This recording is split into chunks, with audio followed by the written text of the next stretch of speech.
Hey, Golf Pass, I'm Rodney Green, PGA Director of Golf at the Country Club at Woodmore in Mitchellville, Maryland. We're going to talk a little bit today about different lies and how the lies can dictate the kind of shots that you play. And when you're playing golf, you'll find a lot of times that you're not going to get a flat lie and a perfect lie every time.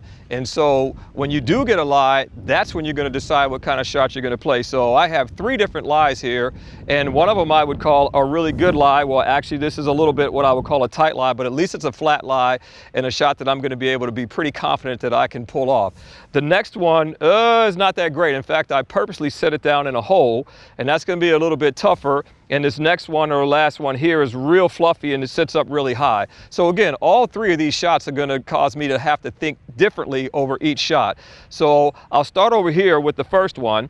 And again, when you're playing a shot with a tight lie, one of the things you want to be careful about, because sometimes that leading edge will dig right in the ground on you with a tight lie. So you want to make sure that you're accelerating through the shot. One of the things that always happens a lot that I see with amateur golfers is they sometimes just decelerate when they get to the ball. So always try to make sure you're going to accelerate through the shot when you hit it. Again, obvious things that you're going to do in your setup: stance open a little bit, weight on the left side, a little forward lean in the shaft, that's fine. But also I'm focusing on making sure that I'm going to accelerate through this shot. So I'm looking at my shot. Again, it's probably about a maybe 20-yard shot, but I'm going to make sure that I'm going to focus on accelerating through this shot when I hit it, and don't try to dig the leading edge into the ground.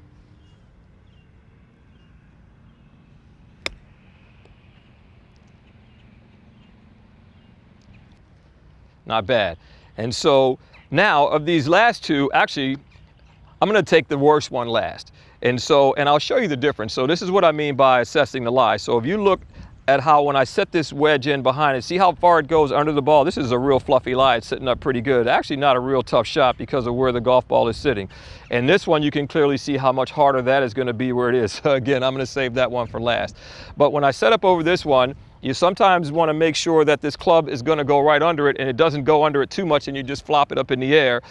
But I feel real comfortable with this one. In fact, I would much rather have this one, to be honest with you, than the real tight one. This is a very predictable shot. I kind of know what this one's going to do. So again, a little bit forward lean on the shaft, focusing on my target. I'm a real feel guy.